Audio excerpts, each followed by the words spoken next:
You're listening to the I Love You Keep Going podcast with George Haas. For more information, please visit our website at www.mettagroup.org. That's www.mettagroup.org. So welcome everybody. This is I Love You Keep Going. It is May 5th, 2022 at 7:36 p.m. Pacific Daylight Time. And we've spent the last weeks talking about advanced mentalizing, so I thought it was only fair that we flip it and talk about basic mentalizing skills. This set of six, which is awareness of the state of mind of self and other. If you look at the Satipatthana Sutta, in the refrain, it says mindfulness of inside, mindfulness of outside, mindfulness of inside and outside. So that's what we're really talking about here, awareness of your own state of mind and the awareness of another state of mind. Then the second one is monitoring the accuracy of a state of mind. The Pali word for that is tajapanati, which means constantly comparing the ultimate reality experience to the conceptual reality that you create. Taja means constantly compare, and panati means conceptual reality. So the constant, I really think of it almost as a rocking back and forth. This is what I'm sensing. This is what I've made. This is what I'm sensing. This is what I've made. This is what I'm sensing. This is what I've made. So that you can begin to reveal in that motion back and forth whether there's a mind state or a view that's inhabiting the transition from ultimate sensing experience into what you create. The Buddha talked about this in terms of the five hindrances, lust or craving, aversion, sloth and torpor, restlessness and agitation, and skeptical doubt. When we begin our meditation practice, the first piece of the development of the practice is to, at least in the Theravada path, a commitment to an ethical stance in life. So that's the opening to the path. You commit to trainings that will allow you to engage in the world and with yourself in an ethical way. And then the ethics that the Buddha was talking about is defined as the precepts. In the Vijnana, the monks have a certain number of precepts, the nuns have a certain number of precepts, and then householders have essentially the five basic precepts. And then in Myanmar, when we were on retreat, there was a set of 8 precepts for householders on retreat, which added a few things. So I like the way that Thich Nhat Hanh languages this, and I'm paraphrasing, which is undertake the training to refrain from killing, and he widens that beyond the traditional Theravada Buddhist view. In the traditional Theravada Buddhist views, only human beings are sentient. So when it says to refrain from killing sentient beings, he's only referring to that. Whereas if you extend that to what we now know through our science view, there's a lot of sentience throughout different species in the world. The second is to, I always mix this up. Is it speech or stealing? Let's go with stealing. To refrain from taking what is not freely offered to you. So the practice of abstaining from taking what is not freely offered to you. So that includes any kind of coercion that you might be able to use or manipulation that you might be able to use to get what you want, and only take the things that are explicitly and clearly offered to you. The third is to refrain from engagement of the expression of your sexuality in a way that would be harming to you or others. We would have to include prostitution in this, or pornography, I think, in the way that he frames it. The fourth is to refrain from harm that can be caused by harsh speech. And then the fifth is to refrain from intoxicating yourself, and he includes in this media and all forms of the intake of information. And then in the 8 or 9, to refrain from wearing perfumes or makeup, to refrain from dancing, to refrain from sleeping on thick mattresses, and to practice metta in every breath. That would be the complete set that we commit to when we're on retreat.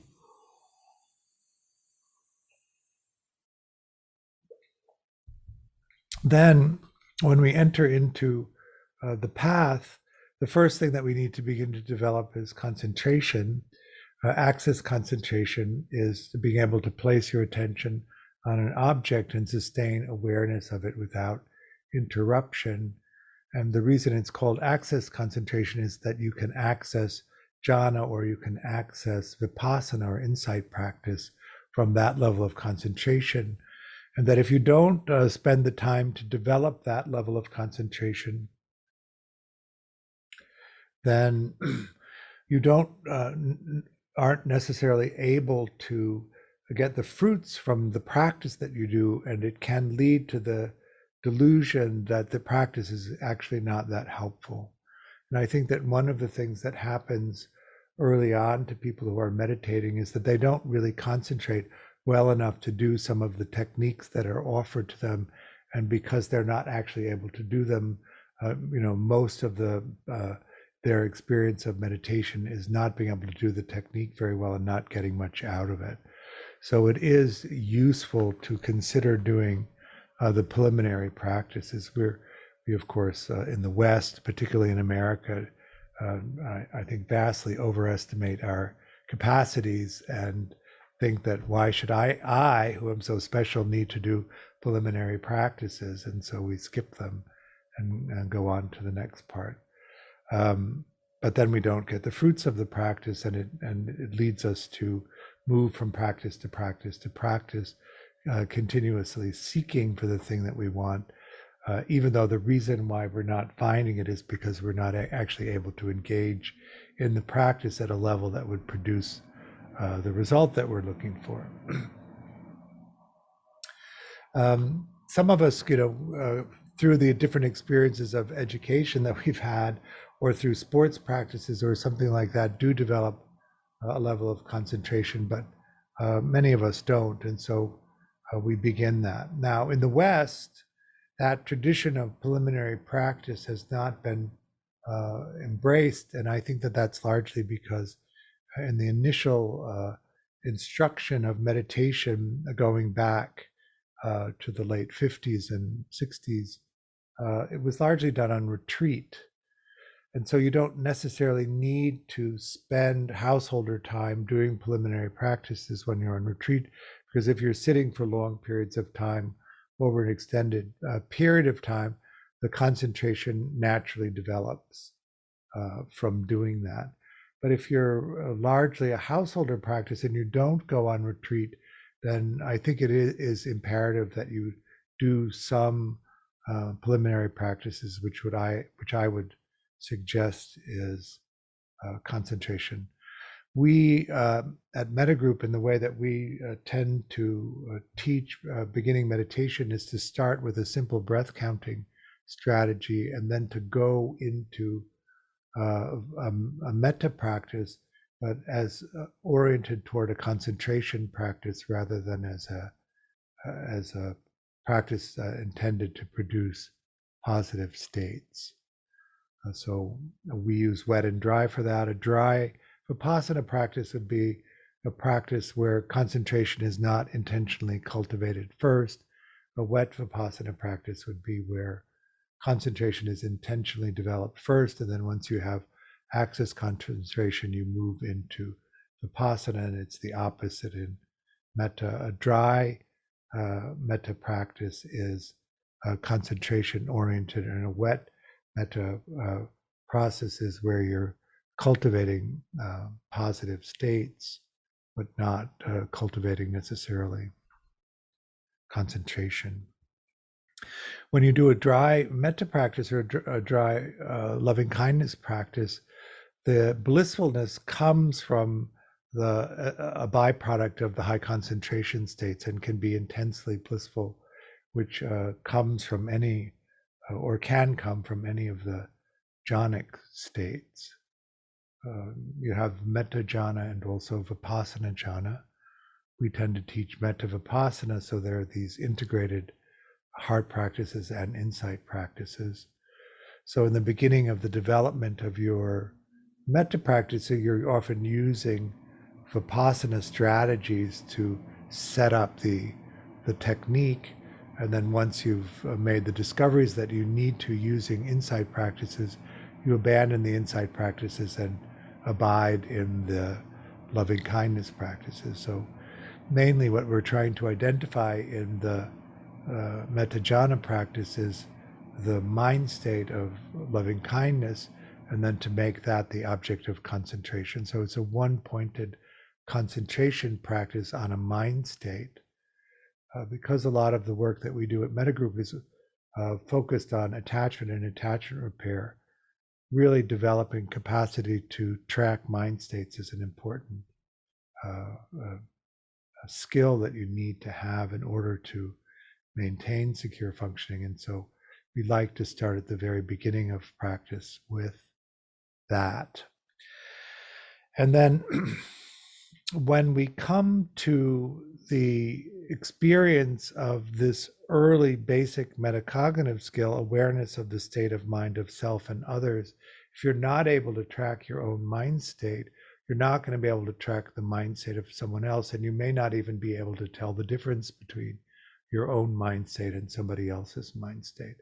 So the preliminary practices that lead to this basic level of metacognitive skill is actually developing the concentration to be able to be aware of your own mind state and also somebody else's mind state, and to differentiate them. And then the second one, of course, is the monitoring of the accuracy of it. Did you generate a version of conceptual reality that matches to what's actually coming in, or has that been distorted by a mind state, and you're able to track that?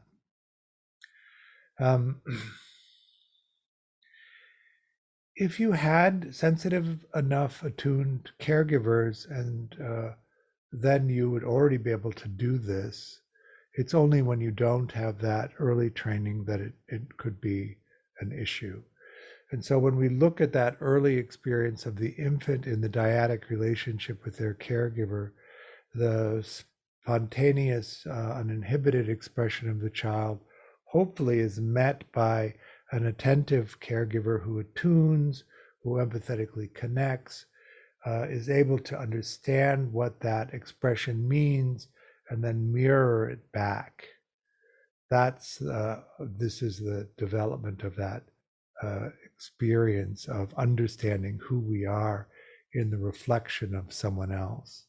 If we don't have the reflection of somebody else to compare to our own internal experience, we don't develop that capacity of understanding other people's expression and how that reflects what our experience is.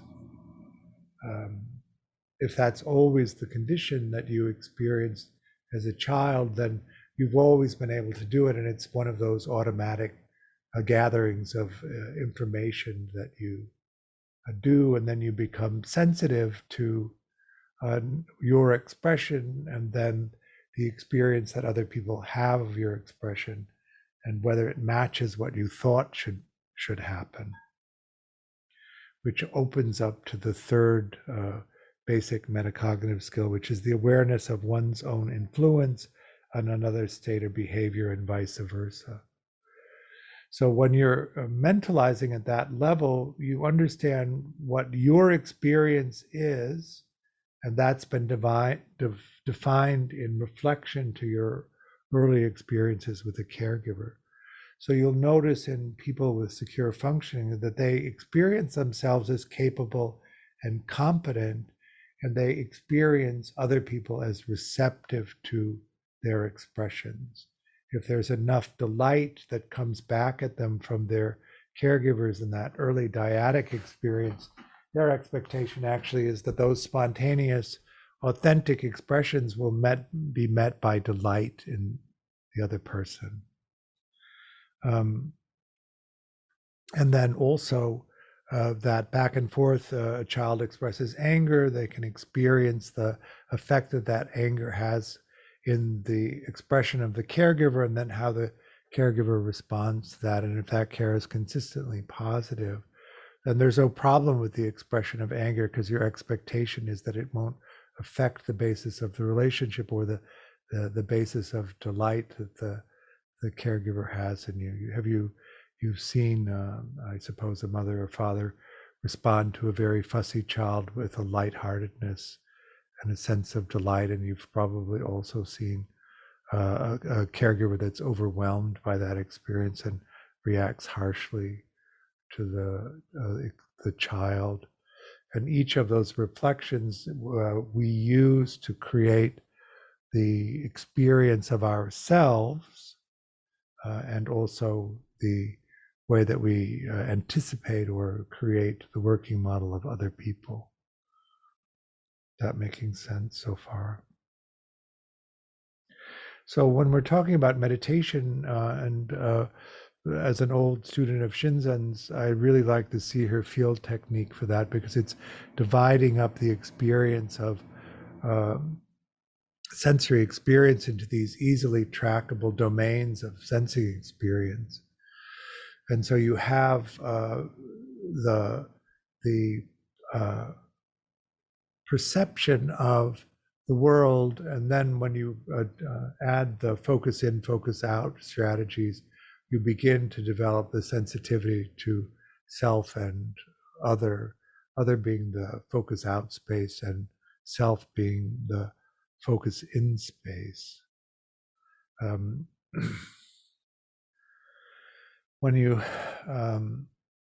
then add other people as objects of meditation, and you're engaged in the experience of them, you begin to track the empathetic experience. So we often talk about 4 basic kinds of emotional experience that you need to be able to track.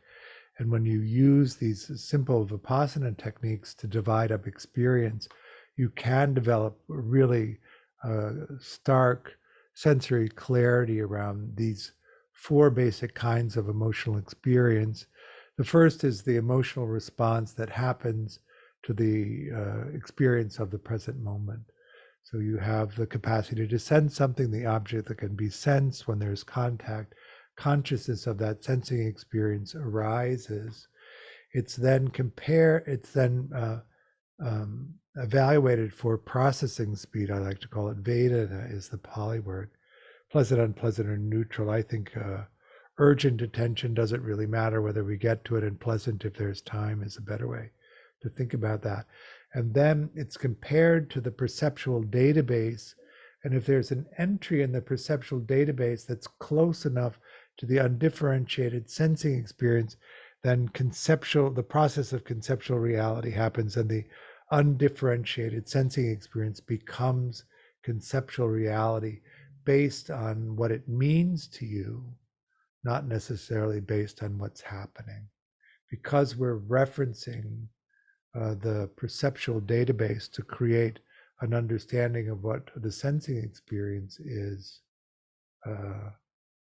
it really isn't about what's happening as much as it is about what it means to us.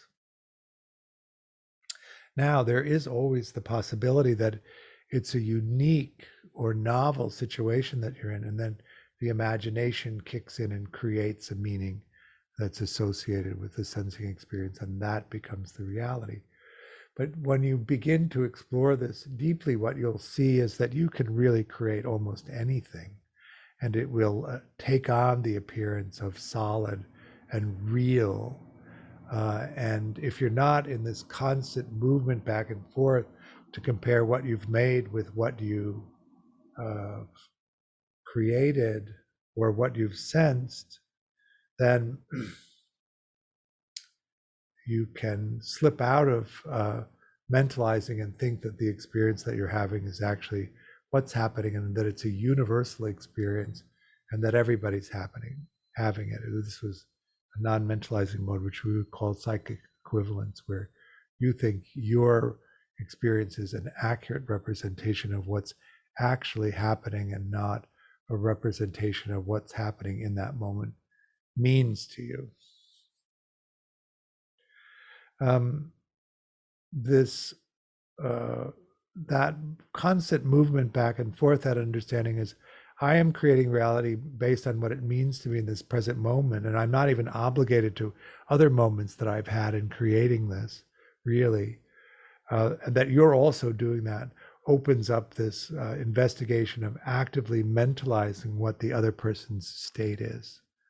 If you're just relying on the fact that everyone has the same experience as you, there's no investigation at all of what the other person's experience might be. So you're not engaged in that basic level of awareness of the state of your own mind and somebody else's. And then in exploring whether there's a mind state present or not, and a distortion present or not,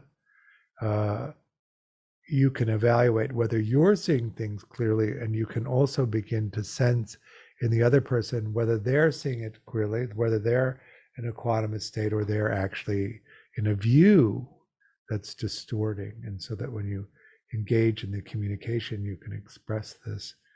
The better you know people and the more you negotiate these agreements, the easier it is to have these kinds of dialogues.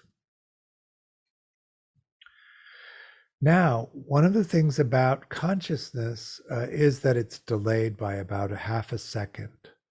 So that most of the time, the entire process that I've just described has already happened as it enters into consciousness. It's unusual to see the process of the mind forming conceptual reality. Most of the time, it just enters completely formed. And so we're engaged often in this reverse engineering.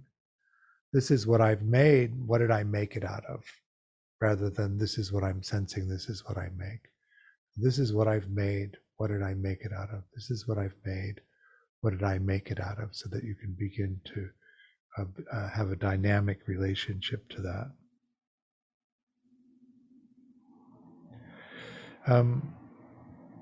The better you are at doing that, of course, then you move into the next level of mentalizing, which is becoming aware of one's state of mind in such a way that it has a regulatory effect on that stage. So we develop through experience strategies for regulating different states of mind or changing different states of mind. When you move into the metta practice, I think I didn't list the 4 types of emotional states. Let me do that now. So I'll reference them soon. The first one is the reaction to the emotional reaction to the present moment, plays out on the surface of the body. The second is the emotion that's generated by thinking. So you think a thought, and part of that thought is the feel-in aspect, the emotional aspect. So you have auditory, visual, and emotion that creates a really substantial conceptual reality experience. The third is the empathetic experience of someone else, which you develop in response to them. So when you're mentalizing and you're aware of their state as separate than yours, then you begin to open to the empathetic experience of what they feel like, and you can hold your own emotional experiences separate from that and keep them distinct. And then the fourth one is the somaticized emotional experience. So old holdings of emotionally overwhelming experience that are in the body. Usually you notice them as energy centers that then release emotion. What we begin to do, and we do also learn this in the dyadic relationship with our caregivers very young, is the way that one can regulate the experience of one's state of mind. Usually this is uh, uh, we learn through observation of how the caregiver responds to us to comfort and soothe us if they do that.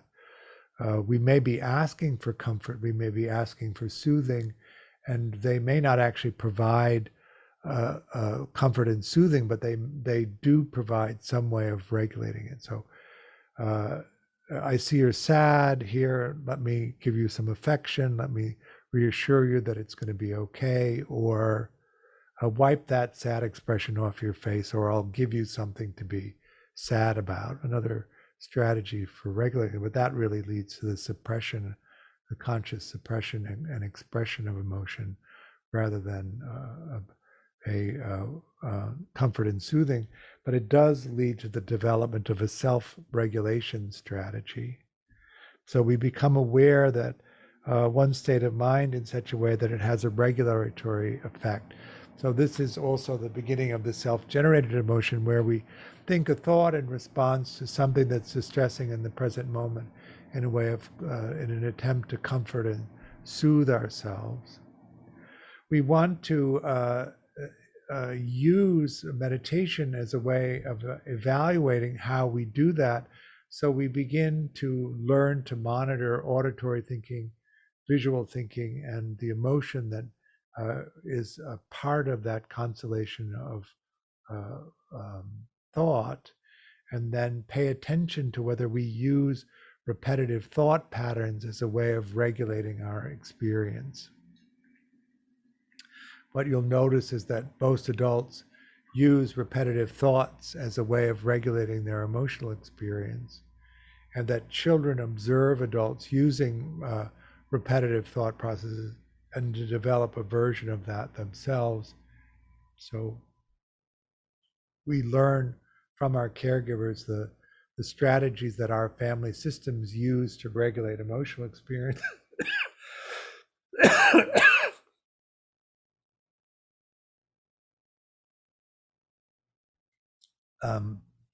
Through observation, but also from being soothed by our caregivers. What is it that they say to us that's soothing or has a regulatory effect?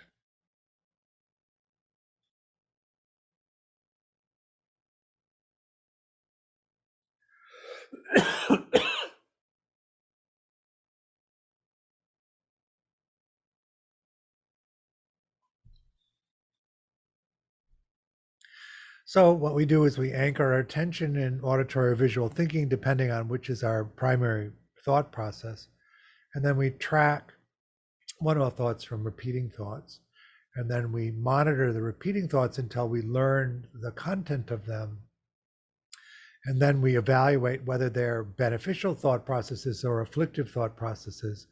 We suppress the afflictive thought processes and develop beneficial thought processes to regulate.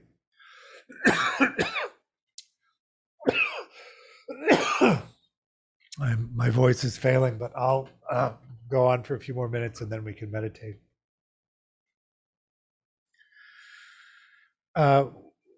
Once we develop beneficial thought processes, then we can move into a place of what we would call self-mastery in terms of emotional regulation, that we develop these emotional regulation strategies and we develop enough of them that are beneficial, that we have some opportunity of regulation in most situations that we're facing. So that really fosters our capacity to explore, because we can explore individually and take risks and regulate and go deeper into the exploration. But it also understand that we are collaborative we're meant to live in social groups, and so it's also being able to create a supportive social network that will be able to help you regulate if you get so dysregulated that your capacity to regulate yourself is not uh, working in all situations. So in that development, we all start off as autoregulators. This is from the attachment view. And that it's a caregiver comes reliably enough that we reorient to externally regulating. And if that caregiver comes reliably enough, we'll move into a collaborative relationship with them where we really rely on them to regulate us so that we're willing then to take these big risks in our exploration of life, because we know if we need somebody, they'll be there to regulate us. Now, in a secure person who had that dyadic experience, their expectation is that they will be able to find those people and have them around them. So they're much freer in being able to explore than people who have the view that there aren't people like that around. And so I have to monitor how much dysregulation I allow by modifying or curtailing my exploration, so I don't get so dysregulated that I don't have somebody who will help me. And if your expectation is that they're not plentiful and they're not available, you really do begin to limit your exploration. The fifth then is the awareness of one's own and another's action plans or goal directedness. That you learn that you have your own agenda, that really your brain is developed enough to do that at about 18 months, and then you seek your own autonomy. It's also about the time that you really can move around on your own. And you begin, if you're collaborative, to collaborate with other people's agendas.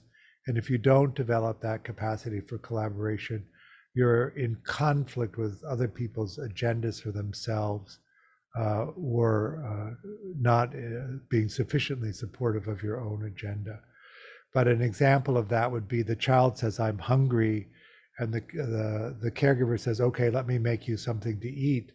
And then the child sees that the caregiver needs to make them something to eat, and so they settle, waiting for the caregiver to make something to eat for them without constantly hectoring them that they're hungry, because they can see that there's a process involved and they can collaborate with that. Or the caregiver can say, "We're not eating now, we're eating in an hour," which a child won't understand because they don't understand time. But I'm going to give you a snack now, and then you're going to let me finish what I need to do, and then we'll have dinner. And if that's consistent enough that the child has the expectation at the end of that, the dinner will be there, then they can settle into playing and exploring while waiting for dinner in a way that if they're uncertain about it, that they would be too anxious to be able to do it. And then the sixth one is meaning making. Meaning making is really where you understand that some activities are satisfying for you and some activities are not satisfying for you, and being able to understand in activities whether that qualitative satisfaction is present or not. And then understanding why it has resonance for you, why it's meaningful to you.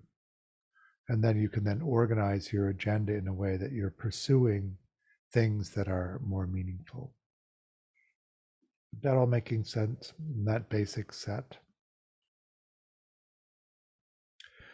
So one of the things I think that's useful about using these kinds of maps to discuss this is that you can begin to do an evaluation of where your own mentalizing capacities are, and then you can begin to focus in on the things that you need to develop in order to increase your capacity for mentalizing. And so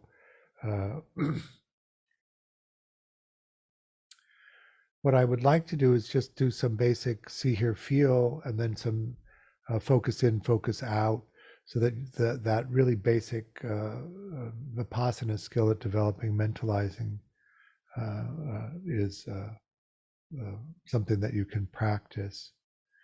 We divide the sensory experience into visual experience, auditory experience, and the felt sense of the body, which includes emotion. And then they come together, of course, to form conceptual reality. So we're pulling these individual threads of data and then combining the threads in order to create conceptual reality. The computer monitor metaphor, I think, is quite helpful. If you look at your computer screen, you can see things that you've made into meaning, right? People, and you're listening to an auditory stream, which is language, which you're parsing into words and meaning. But if you zoomed really tightly in on the video screen that you're looking at, it would be diodes of red, green, and blue. There would be no meaning beyond that in each of the individual red, green, and blue. They're either on or they're off, or bright or less bright. Is that making sense? So that process of meaning making we take all of that data in and we form conceptual reality, and we assign a meaning to it that is not intrinsically there in the individual data stream. So what we want to do is move beyond the conceptual reality into the sensing experience, the streams of data that we then use to formulate conceptual reality. So in this process of dividing things into see, hear, feel, we're not looking at the content merely whether the sense gate itself is active or not. So is it on? Is it off? Then we'll divide into the six. We'll divide visual experience into external sight space, internal visual thinking. Internal visual thinking tends to be a mental screen centered at the eyes, where you see imagery associated with thinking, but not everybody's a strong visual thinker, so you may or may not have much awareness of that. There are other aspects of that, but that's the primary one. In auditory experience, it's external sight space, sound space, and internal auditory thinking. So for most people, that's inside the head, between the ears, at the opening of the ears. You have clear talk there, so words, you can understand the meaning of it. And some people have an awareness of a vibratory energy, which is also there. And then in the body, initially it's all sensations in the body. And then we divide emotional sensations, which is feel in, from all of the other sensations in the body, which is feel out. And then I think what we'll do is begin with a few minutes of concentration practice so that we can settle in.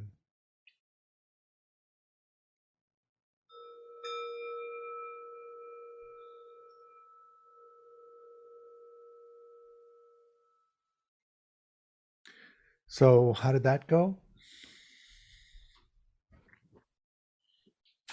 I can share. Okay. Yeah, I just have to say that I felt like I was totally lost, and maybe this is an advanced group and I didn't get the instructions because I really didn't know what to do with the instructions. So instead I said, I'm watching my mind and trying different things out for a person who doesn't know what to do or what to feel or what to sense. Like maybe this is far above me and it just went over my head. Yeah. What did you do? So what I did is well, first of all, I would just get distracted into, mind wandering. And then I'd say, well, I better just kind of focus on something so I don't get so frustrated. And then I went into, this is sort of like somebody asking you to draw an apple and you're blind and you've never felt one and no one's ever told you what an apple is like. And then I'm like, no, this is like somebody giving instructions on ice skating and all this stuff, and they've never given you ice skates, so you don't know the experience. But and then I went from an apple to another object, and I'm like, wow, when you don't know what you're supposed to do or feel or experience, what do you do with your mind? And So yeah. did you notice the apple in visual experience, auditory experience, or the felt sense of the body? So when I said, well, the apple, what if I was blind and somebody asked me to draw an apple and I never felt one and nobody described it to me? I'd be like, But how did you know that? how did I know? to draw the question. Was that an auditory thought, a visual thought, or a felt sense in the body? How would I determine the difference? That was the problem. I couldn't figure out what each one was. So in reflecting back on it, you described it to us as an auditory thought.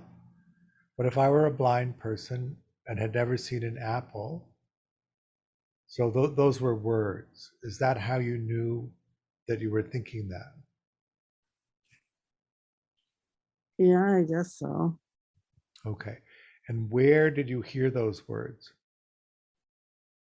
I guess in my head. Where else do you hear them? Exactly. But where in your head?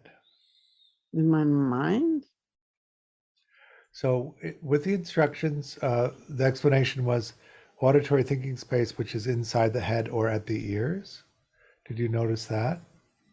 Oh, I didn't catch that. Inside the head or in the ears? At the opening of the ears is typically where you hear auditory thought.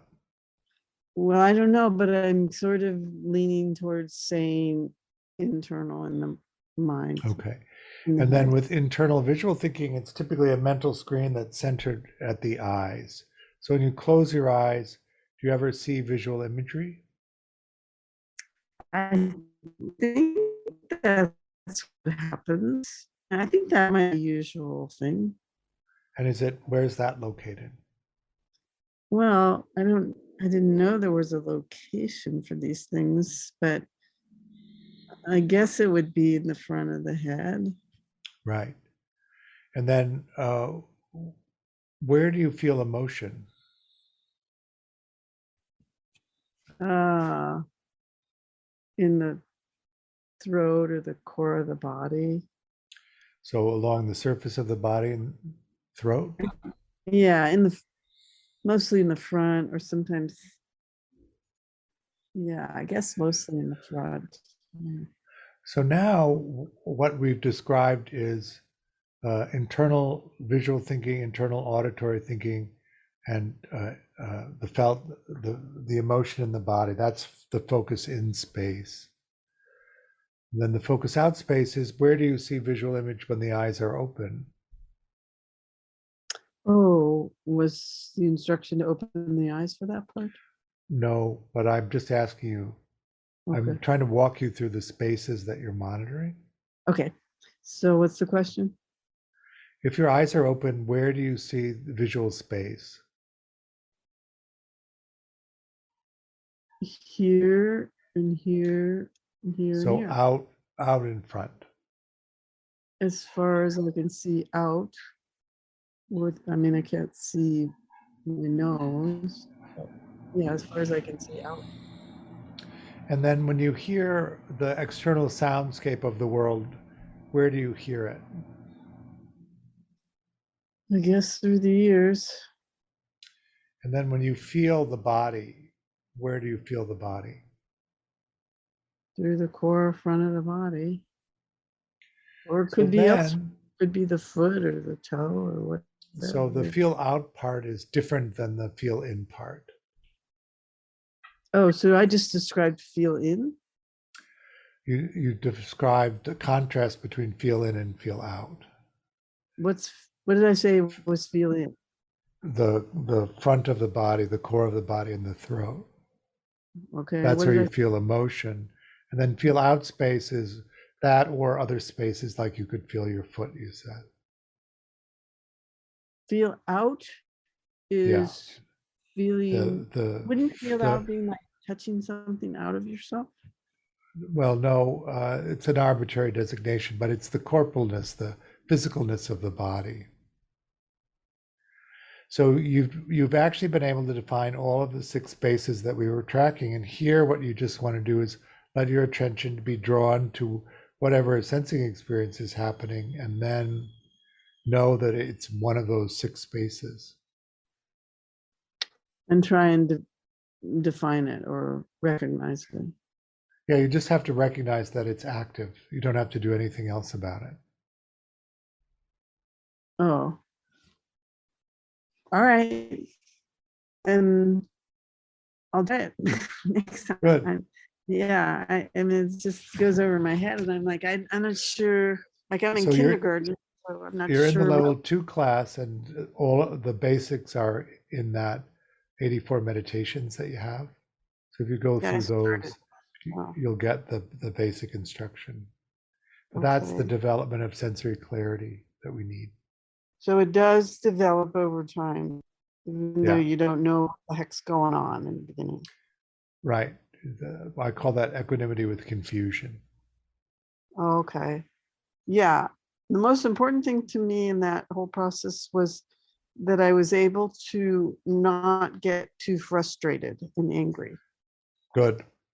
I had a little bit of it, but then I thought, well, I'll just do whatever, an apple appeared, like normally I would get really frustrated. Like, I don't understand the instructions. Why am I here? Right. But I managed to just say, oh, well, whatever. Yeah. Good. Yeah. Equanimity, Yeah. otherwise known as oh well, whatever. Yeah. I guess so. Oh, well, whatever. It is Good. a way. It is a way to relax when you could be frustrated. Um, someone else?